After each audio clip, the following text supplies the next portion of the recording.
압도적 재미 매불쇼.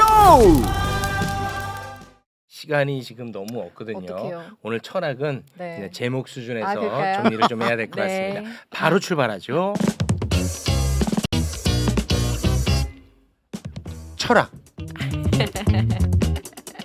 자, 우리의 뇌를 항상 풍성하게 해주고 있습니다. 박구영 교수님 어서 오십시오. 네, 안녕하세요. 반갑습니다. 아, 너무 좀 늦어가지고 죄송하네요. 아, 무슨 말씀이세요? 네. 네. 아, 워낙 언론 이슈가 조금 중요한 것들이 있어가지고요. 네. 자, 오늘은 어떤 내용 준비해 오셨는지요? 이제 총선이 끝났잖아요. 네. 끝났는데 이제 총선 끝나고 나서 첫째는 제가 보기에 언론이 진보 보수를 막론하고 뭔가 이 사태 변화에 대한 정확한 진단을 하지 않는다는 느낌이 있었어요. 아. 그러니까 이 변화의 핵심이 뭔가를 잘 모르고 있지 않나? 언론인들 특히. 그래서 이제 특히 진보 진영에서도 총선이 마치 그 진영 대결 때문에 네. 민생의 중요한 문제들이 사실은 전혀 거론되지 않았다. 이걸 이 문제를 마치 여야 모두가 책임 있는 것처럼 이렇게 제시하는데 사실은 여야가 그런 정책적 차이를 내보내지 않은 게 아니거든요. 내보냈는데 언론이 주목하지 않은 거예요. 아, 주목하지 않아요 그런 거를. 언론이 주목하지 않으면서 마지막에는 마치 자기는 다른 지대에 있었던 것처럼 맞아. 너희들이 안 했지 않아? 이건 좀 굉장히 그게 진짜 웃기지. 좀 너무 과도한 그러니까 거죠. 국감 같은 거 할 때 국정조사, 네. 아, 뭐 국정조사는 좀 다르고 국감 할 때도요. 네. 거기 그 중요한 이슈들 많이 다룹니다. 많이 다르죠. 근데 네. 거기서 진짜 중요한 그런 정책 이슈들 네. 이런 것들은 언론이 안 써요. 안 써요. 누가 싸우고 뱀 갖고 그렇죠. 오고 이런 것만 써요. 그래놓고 꼭 끝나면 뭐냐? 네. 이번 국감도 네. 시선 끌기뿐이었다. 그렇죠. 지들이 그렇게 써요. 그러니까 그게 이제 이번에도 반복되는 것 같아요. 예. 그런데 사실은 이번에 보면 알겠지만 그러니까 진보 진영하고 보수 진영 간에 뚜렷한 차이가 있거든요. 정책적 차이가 있고 네. 그 뚜렷한 차이가 지난번에 제가 선거 프레임 얘기할 때 네. 이미 그 보수는 기본적으로 강력한 아버지, 강력한 지도자 그리고 국가를 위한 희생 네. 이런 프레임을 가지고 있기 때문에 사소하게 개개인들이 당하는 고통이라든가 불행을 크게 문제 삼지 않는 네. 거거든요. 반면에 진보는 기본적으로는 함께 더불어 잘 살자. 그래서 뭔가 자상한 부모 네. 이런 상을 가지고 네. 프레임을 짠다고 했잖아요. 네. 실이 사회복지와 관련된 거거든요. 아, 복지와 관련. 사회복지, 네, 복지. 그래서 복지 관련해서 진보 진영에서 다양한 정책적 대안을 제시했어요. 네. 특히 이제 그 이재명 당대표가 있는 그 더불어민주당은 기본사회 5대 정책 같은 걸 내세웠거든요. 기본사회 5대 정책 핵심이 기본적으로는 다 사회복지 정책이거든요. 네. 그리고 예를 들면 제7공항을 향해서 조국 대표가 제시하는 사회권의 강화 이런 게 다 사회복지 관련된 또는 민생과 관련된 사안들이거든요. 네. 근데 이런 것들을 전혀 주목하지 않는데 제가 보기에 이제 진보 진영이 승리를 했다면 네. 이 승리한 진보 진영이 지금부터 해야 될 것은 본인들이 제시했던 사회복지 시스템을 사회복지 안을 조금 더 매력적인 이미지로 제시해야 된다. 그러려면 이 방송을 듣는 분들도 사회복지에 관한 가장 기본적인 편견들을 극복할 수 있는 이론적 무장이 필요하다고 보거든요. 네. 이론적 무장이 필요한데 첫 네. 번째가 사람들은 퍼주기라는 의식이 있어요. 보수에서. 맞아요. 예, 아유 내 돈 다 갖고 가고 가난한 사람 도와주고 아우 내 정말 막 이런 생각. 네, 그래서 첫 번째가 가장 부도덕한 주장 중에 하나가 뭐냐면요. 사회복지는 가난한 사람을 위한 제도라고 하는 거예요. 그건 맞지 않나요? 아주 잘못된 편견이에요. 아주 부도덕한 편견이에요. 부도덕한 편견이에요. 왜? 사실이 아니기 때문에. 사실이 아니에요? 사실 전혀 아니에요. 사실이 전혀 아니라는 거예요. 이거는 진짜 의외인데요. 자, 사회복지라고 하는 것이 크게 네 가지 영역이 있거든요. 네. 혹시 아시나요? 뭐 아니요. 있는지? 몰라요. 네, 네 가지가 있어요. 그러니까 기본적인 지식으로 알 필요가 있는 게 네. 공적 부조라는 게 있습니다. 이 공적 부조. 공적 공적 부조는 부조. 예를 들자면 이것만 가난한 사람을 위한 제도라고 생각하시면 돼요. 음. 네 가지 사회복지 영역 중에서 공적 부조 첫 번째 해당되는 거. 그러니까 이것은 국가의 도움이 없이는 기초생활, 사회적인 기초생활이 어려운 분들에게 네. 지급하는 거예요. 그게 네. 공적 부조라고요? 공적 부조 영역입니다. 어. 이건 점점점 사회복지 전체 영역에서 줄어들고 있어요. 줄어들고 있어요. 줄어드는 영역이 강합니다. 전 세계적으로 그렇습니다. 네. 이건 되게 강한 나라들이 이걸 많이 하는 거예요. 네. OECD 국가는 거의 이 영역이 좁아지고 있습니다. 두 번째가 뭐냐면 사회보험이에요. 사회보험. 사회보험. 네. 이게 이제 중요한 거거든요. 4대 보험 있잖아요. 네. 4대 보험. 음. 예를 들자면 의료보험, 그다음에 건강보험. 국민연금, 고용보험, 그다음에 재해보험. 네. 이 세 가지가 갖춰진 나라를 사회복지국가라고 그래요. 네. 이 사회보험제도거든요. 이것은 본인들이 기본적으로 뭔가 기여해야만 받는 거예요. 그게 보험이라고 하는 거예요. 그렇죠. 사회보험이라는 거죠. 의료보험도 우리가 돈을 내야 받는 거거든요. 네. 기본적으로는. 그렇죠. 예를 들자면 고용보험도 마찬가지고 다 그렇습니다. 네. 그러니까 이게 4대 국민연금도 마찬가지예요. 네 가지 보험은 원래 사회복지제도의 출발점이 여기서 시작되는 겁니다. 네. 공공복지가 아니라 사회보험제도. 그러니까 기본적으로 여기 영역이 커지고 있는 거예요. 세 번째가 뭐냐면 사회서비스 영역이에요. 서비스. 사회서비스 영역은 뭐냐면은 일정하게 직접 현금으로 지급하지 않고 예를 들자면 어려운 처지에 있는 사람 돌봄이라든가 각종 다양한 서비스를 제공하는 거예요. 현금 지급하지 않고 예를 들자면 바우처를 제공한다든가 네. 어떤 센터를 통해서 뭔가 제공한다든가 이런 거 하는 거예요. 네. 그리고 마지막이 이제 사회수당인 건데요.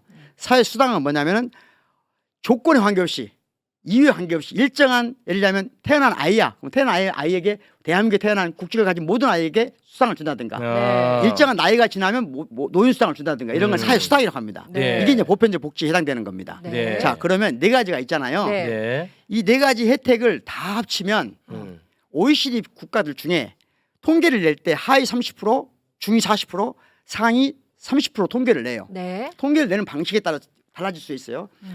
다섯 등분으로 나눌 수도 있고 세 등분으로 나눌 수 있는데 OECD의 일반적인 통계 방식은 세 등분으로 나눕니다. 네. 하위 30%, 소득에 따라서 하위 중위 30%, 40, 중위 40, 상위 30%.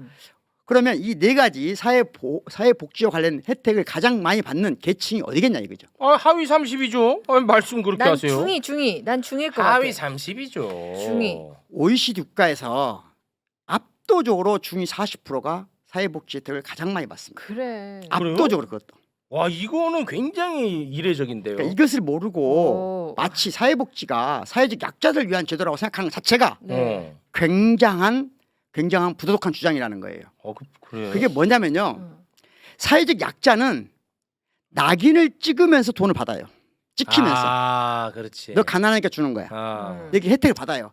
그러니까 받으면서도 기분이 안 좋아. 마치 정말 내가 능력도 없고 부도덕하고 게을러서 받는 것처럼 맞아. 사람들이 계속 막 밀어붙입니다. 맞아. 네. 그러니까 그 사람들이 많이 받는 것처럼 보여요. 어. 그런데 저처럼 중산층, 예를 들면 대학 교수들은 보이지 않게 받습니다. 다양한 방식으로.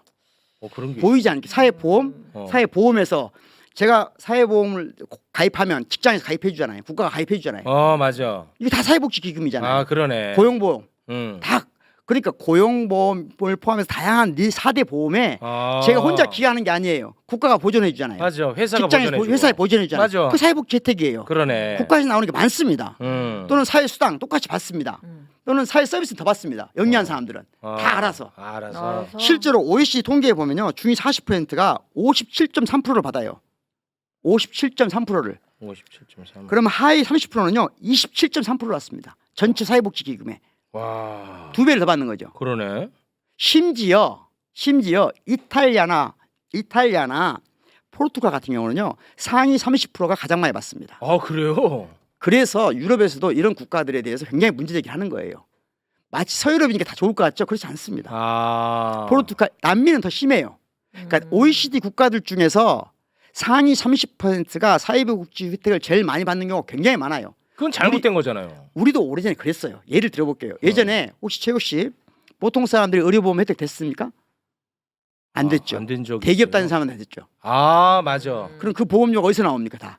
다 국가에서 나오고 기업에서 나오는 거예요. 그러니까 지금도 그러니까 제가 생각하기에 사회복지 관련해서 가난한 사람을 위한 제도라든가 가난한 사람을 위해서 퍼주기라든가 이 자체가 사실에 근거하지 않은 부도덕한 주장이다. 아, 부도덕보다는 어찌됐든 사실에 근거하지 않는 거네. 예, 그렇죠. 왜냐하면 가난한 약자를 마치 범죄시하는 게 부도덕하다는 거예요. 저는. 낙인 효과를 주는 거. 이것만 강조하다 보니까 마치 사회복지를 약자들이 뭔가 아무 기여도 않고 받는 것처럼. 맞아. 이건 잘못된 생각이다. 그래서 적어도 진보 진영이라면 이 정도는 알고 있어야 된다. 네. 그러니까 사회복지는 중산층이 튼튼해지게 하는 제도예요. 근본적으로는. 그리고 한 번 정도 기초생활이 어려운 분들에게 인간다운 삶이 가능한 최소 조건을 맞춰주는 거거든요. 그런데 점점 세계가 어디로 가고 있냐? 빅테크라든가 세계적인 기업을 이끌어가는 사람들이 기본적인 생산과 소비가 원활한 경제 시스템을 위해서는 모든 사람이 소득에 관계없이 인간적인 삶을 가능할 뿐만 아니라 거기서는 생산과 소비가 안 맞아요. 인간적인 삶을 가능할 뿐만 아니라 조금 더 매력적인 삶을 살 수 있는 활동을 할 수 있도록 복지 시스템이 갖춰져야 된다. 네. 그게 바로 그렇게 제시된 게 기본소득이에요. 아 기본소득. 기본소득이 사회수당제도를 가장 강력하게 하는 거거든요. 사회 뭐요? 사회수당. 그러니까 사회수당. 예를 들자면 청년수당, 아동수당, 노인수당 일정한 조건이 갖춰지면 일정한 기본 조건이 갖춰지면 다 모두에게 지급하는 거. 네. 이것을 가장 강력하게 추진한 게 기본수당이에요. 그런데 아까 사회수당하고 사회수당의 가장 강력한 형태가 기본소득이라면 이 사회수당의 가장 강력한 제도인 기본소득을 사회 서비스하고 결합한 게 최근에 많이 제시되고 있어요. 네. 그러니까 사회 지역화폐. 서비스. 지역화폐는 좀 다른 아니야? 차이거든요. 그게 기본소득 앞에 참여소득이라는 걸 알아보세요. 참여? 예, 참여소득인데요. 네. 사회 서비스가 자기가 직접 직장 생활 안 하더라도 소득에 관계된 큰 사업을 하지 않더라도 사회 서비스, 사회복지 관련된 사회 서비스에 다양한 방식으로 참여하면 그분들까지 포함해서 기본소득을 지급하는 거예요. 그걸 참여소득이라고 그래요. 네. 그러니까 이런 식으로 다양하게 사회복지가 제공되고 있다. 그런 이제 문제가 하나예요. 막 태우 씨 급한 것 같으니까 저도 급해지는데. 네, 급합니다. 네. 그러면 모든 사람이 돈은 적게 내고 받기는 많이 받고 싶어 하잖아요. 다 네. 그렇죠. 자연스러운 욕망이잖아요. 자연스럽죠. 그런데 그러면 우리 모두가 세금을 많이 낼 준비가 돼 있냐는 거예요. 이런 모든 걸 제도를 위해서. 세금을 낼 준비가 전혀 안 돼 있죠. 안 돼 있지. 안 내고 싶잖아요. 안 내고 싶죠. 네네. 안 내고 싶다 보니까 사회복지를 위한 많은 나라들이 후진국들일수록 어떤 경향이 있냐? 기업들한테 좀 받아서 하면 안 돼? 그게 쉽잖아요. 네. 법인세. 네. 법인세. 예, 법인세를 좀 늘리면 되는 거 아니야? 또는 좀 부자들이 좀 많이 냈으면 좋겠어. 자, 이렇게 해서 복지 효과로 크게 성공한 나라가 없습니다. 놀랍게도. 이론적으로 이거는 거짓말하면 안 돼요. 진보든 보수든 이거 솔직하게 말해야 되거든요. 북유럽의 대부분 사회복지 국가들이 어떻게 해서 오늘날의 최고 수준의 사회복지를 이루었는가 하는 네. 문제예요. 재원을 어디서 끌어올고 있는 문제거든요. 여기서 제가 드리고 싶은 말씀은 많이 받는 사람의 수를 늘리되 내는 사람의 수도 늘리는 방식이어야 된다. 여기서 OECD 제가 통계를 집중적으로 다 연구를 했거든요. 한때 제가 책 내기 전에 연구를 많이 했는데 OECD 연구를 해보면 통계를 연구해보면 지금부터 하는 말씀은 굉장히 불편한 얘기가 될 수도 있겠군요. 네, 그렇습니다. 네. 그 얘기를 하는 겁니다. 아주 쉬운 말로 하면 제가 OECD 통계들하고 복지국가의 수준, 그러니까 빈부격차의 최소화, 그러니까 빈부격차가 하고 복지하고 여기 그래프하고 가장 겹치는 상관 지수가 뭐냐 하는 거예요. 어떤 것이 가장 사회적 복지 체계와 연관돼 있냐 할 때 놀랍게도 사회적 신뢰도입니다. 그러니까 불특정 타인에 대한 무조건적인 신뢰도가 얼마나 높으냐예요. 사회적 신뢰도. 그러니까 예를 들자면 최욱 씨는 제가 그냥 불특정한 타인을 만났어요. 이분이 내가 어려움에 처했을 때 나를 도와줄 거라는 믿음이 풀어내는 거죠. 이게 높은 나라일수록 사회복지가 잘 돼 있습니다. 그렇게 좀 비슷하게 간다 이거죠? 예, 거의 똑같아요. 거의 똑같아요. 네, 거의 똑같습니다. 사회적 신뢰도가. 우리나라는 사회적 신뢰가 높은 나라일까요? 낮은 나라일까요? 사회적 신뢰도가 굉장히 높죠. 예. 그러면 얼마나 좋겠습니까? 낮아요? 아주 낮은 편입니다. 낮은 낮아요? 편이에요? 네, 아주 낮은 편입니다. 그러니까 OECD 국가 중에서는 아니 스타벅스에 노트북 얹어놓고 가도 안 훔쳐갈 거라는 신뢰가 그건 이제 있는데요. 국뽕이고요. 그거 국뽕이에요? 그건 긍정적으로 저도 말하는데 국뽕이요? 그것은 우리 체제가 갖고 있는 감시 체계가 기본이 된 것이지 사실 신뢰는 아니라고 봐요. 신뢰가 아니에요. 신뢰는 제가 어려움에 다닐 때 도와주냐의 문제예요. 타인의 고통에 반응하는 힘이 있냐 없냐. 이런 문제거든요. 낮은 네. 편이에요. 낮은 편입니다. 저희가 한 45% 정도 되는데요. 네. 북유럽 국가들은 80% 넘습니다. 85% 넘습니다. 와. 그러니까 우리보다 미국이 사회적 신뢰도 높을까 낮을까요? 미국보다 예. 우리가 높지. 미국은 이기지. 이거 참. 미국은 예를 들자면 그런 이상한 그 범죄 행위가 많잖아요. 그 많잖아요. 총으로 쏜다는. 네, 총으로 쏘고 그러잖아요. 불신이 있어요. 그래도 미국이 우리보다 사회적 신뢰도 높습니다. OECD 통계를 보면. 몇인데요? 그러니까 와. 우리가 조금 높아요. 심각하네. 조금 높고 그런데 실제로 복지 기금도 우리보다 좀 높습니다. 비슷하네 진짜. 국민 소득 대비 복지 기금이 똑같아 거의. 이 퍼센테이지하고. 자, 그랬을 때 왜 미국은 복지 국가가 못 되는가 하는 거거든요. 사회적 신뢰도가 낮기 때문이다. 그러면 우리도 사회적 신뢰도를 높여야 되는데 미국은 왜 합의가 안 되냐면요. 미국은 사회복지 기금을 마련하기 위해서 항상 좌우가 싸울 때 항상 뭐가 싸우냐면 우리가 흔히 말하는 지금 현 정부가 그 복지기금에 들어갈 많은 재원들을 지금 기업의 또는 법인세, 부자들의 세율을 낮춰줬잖아요. 부자 감세. 부자 감세했잖아요. 예. 그러다 보니까 복지기금이 점점 어려워지고 있잖아요. 그렇습니다. 그러면 51조가 세수 펑크 났습니다. 그런데 이게 문제잖아요. 복원돼야 된다고 저는 생각해요. 다만 그것만 가지고 상징 투쟁을 벌이면 진보가 매력적이지 않다는 게 제 의견이에요. 중요하지만 그걸로 모두 환원시키면 상징 투쟁이 벌어지거든요. 좌우 상징 투쟁이 벌어져요. 그러면 마치 보수는 감세를 하는 정당이 되고 진보는 증세를 하는 정당처럼 된다는 거죠. 네. 그러니까 그런 방식으로 상징 투쟁을 하면 안 된다는 거예요. 그러니까 은밀하게 이미지로 투쟁해야 된다 하는 거예요. 저는 그래서 북유럽 국가들이 하는 방식인데 사회적 대타협을 해야 되거든요. 네. 사회적 대타협을 할 때 보건의 복지, 사회복지에 관련된 기금 마련을 동시에 말하자면 보수들이 싫어하는 부자 증세도 하고 어허. 예를 들자면 네. 법인세도 높이는 것도 동시에 네. 우리 모두도 함께 내야 된다. 흔히 말해서 빈부 격차를 줄이는데 기여하지 않고 오히려 강화한다는 우리 흔히 말하는 부가가치세, 소비세 네. 이런 것들도 함께 같이 놓고 타협을 해야 된다. 그게 북유럽이 실제로 복지국가로 가는 과정에서 재원을 마련할 때 네. 보여줬던 상이다. 이거는 굉장히 불편한 얘기가 될 수 그렇습니다. 있습니다. 그래서 사실. 저는 제안하는 게 뭐냐면 네. 저희가 프레임 전쟁에서 항상 쉬면 안 되는 게 증세냐 감세냐 이런 식으로 복지 문제를 연결시키면 안 된다는 거예요. 그러면 실제로 사회복지로 가는 대국민의 신뢰도, 사회적 신뢰도와 타협을 이루어내기 어렵다. 네. 그 어려운 상을 보여주는 게 미국의 상이다. 네. 그러니까 미국형으로 가면 안 된다는 거예요. 네. 네. 사회적 신뢰도를 높은 방향으로 가야 된다. 그러려면 우리 모두가 간접적으로 세금을 내는 방식도 함께 논의할 필요가 있다. 네. 그러니까 부자 증세, 법인세를 복원시키되 동시에 우리가 내는 간접 세금도 좀 사회적 내면서 증세를 하면 그러면 동시에 말하자면 사회복지 체계를 참여 소득 또는 기본소득, 기본사회 이런 네. 방향에 조금 더 포괄적인 혜택을 받을 수 있다. 포괄적인 알겠습니다. 신뢰들을 기축할 수 있다. 네. 이런 말씀을 알겠습니다. 시간이 아무튼 급한 우리 죄송합니다. 네. 네. 아유 오늘 뭐 너무 좀 죄송하게도 여기에서 마무리를 지어야 될 것 예. 같습니다. 다음 그 네. 녹화 출연자분들이 지금 1시간 반째 기다리고 있어요. 예.